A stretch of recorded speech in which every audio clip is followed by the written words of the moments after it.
Hello and welcome to English with Podcast. I'm Emma. And I'm Jack. Today, we're diving into the world of hotel booking. Whether you're planning a vacation, a business trip, or just a weekend getaway, we've got you covered with tips and tricks to make your next hotel booking a breeze. That's right, Jack. We'll be sharing our experiences and some expert advice to help our listeners navigate the sometimes confusing world of hotel reservations. So Emma, let's start with the basics. When do you usually start looking for hotels when you're planning a trip? Great question, Jack. I typically start my search about 2-3 months in advance for domestic trips and 3-4 months for international trips. How about you? I tend to do the same, Emma. It's a good balance between getting decent rates and having enough choices. But of course, this can vary depending on the destination and season. Absolutely. For popular destinations or peak seasons, it's often better to book even earlier. Remember, listeners, if you're traveling during holidays or to a major event, start your search as early as possible. That's a great point. Now let's talk about where to book. There are so many options these days. Hotel websites, online travel agencies, booking apps. What's your go-to method, Emma? I usually start with the hotel's official website. They often have the best rates and special offers. Plus, booking directly with the hotel can sometimes lead to better treatment during your stay. How about you, Jack? I like to compare prices across different platforms. I'll check the hotel's website, but I also look at online travel agencies like Booking.com or Expedia. Sometimes they have special deals that aren't available directly through the hotel. That's a smart approach. It's always good to shop around. Do you use any particular apps for hotel booking, Jack? I've had good experiences with apps like Hotels.com and Airbnb for alternative accommodations. What about loyalty programs, Emma? Do you participate in any? Yes, I'm a member of a few hotel loyalty programs. They're free to join and can offer great perks like room upgrades, early check-in, late check-out, and sometimes even free breakfast. If you travel frequently, it's definitely worth signing up. I couldn't agree more. I've gotten some fantastic upgrades through loyalty programs. Now, let's talk about something that can be a bit confusing. Hotel rates. Why do we sometimes see different prices for the same room? That's due to something called dynamic pricing, Jack.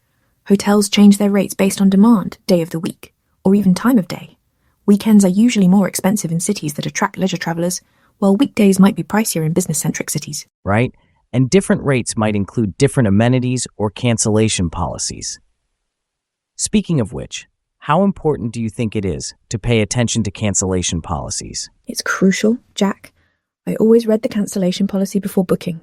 Some rates offer free cancellation up to a certain date, while others are non-refundable. If there's a chance my plans might change, I usually opt for a flexible booking, even if it costs a bit more. That's a wise choice.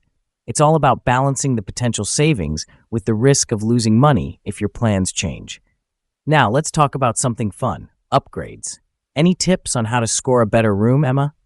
Oh, I love this topic.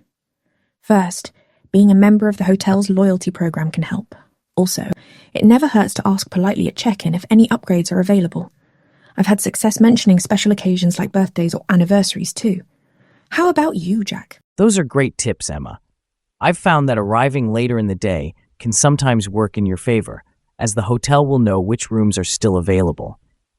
But of course, this can backfire if the hotel is fully booked, so it's a bit of a gamble. True, it's always a balance. Now, let's discuss something that's become increasingly important, reading reviews. How do you approach hotel reviews, Jack? I always read reviews, but I try to do so critically. I look for recent reviews, as hotels can change management or undergo renovations.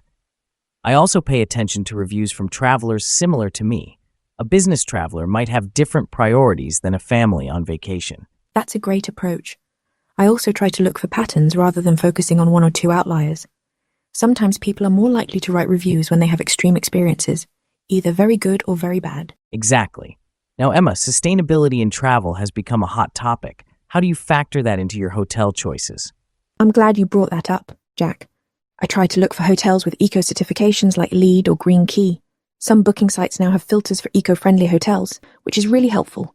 I also consider hotels that have implemented water-saving measures, use renewable energy, or have strong recycling programs. Those are great considerations. It's important to remember that our choices as travelers can have a significant impact. Speaking of choices, What are some common mistakes you think people make when booking hotels? One big mistake is not reading the fine print. Always check what's included in your rate. Things like breakfast, Wi-Fi, or parking might be extra. Another is not considering the location carefully.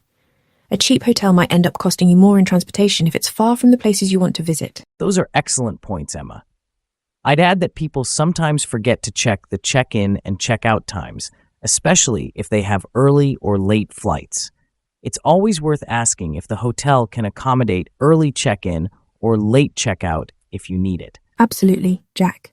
Now, as we start to wrap up, do you have any insider tips for our listeners to make the most of their hotel stays? Sure. Don't be shy about asking for what you need. If you prefer a quiet room, ask for one away from the elevator or on a higher floor. If you're a light sleeper, request a room that doesn't adjoin another. Also, take advantage of the concierge service if the hotel has one. They can often get you reservations at popular restaurants or tickets to shows. Great tips, Jack. I'd add that if something isn't right with your room, let the hotel know immediately. Most hotels want you to have a great stay and will do their best to resolve any issues. Absolutely, Emma. Well, it looks like we've covered a lot of ground today. Any final thoughts for our listeners? I'd just say, remember that a little research and preparation can go a long way in ensuring a great hotel experience. Whether you're booking a luxury resort or a budget-friendly hostel, the perfect stay is out there waiting for you. Couldn't have said it better myself, Emma.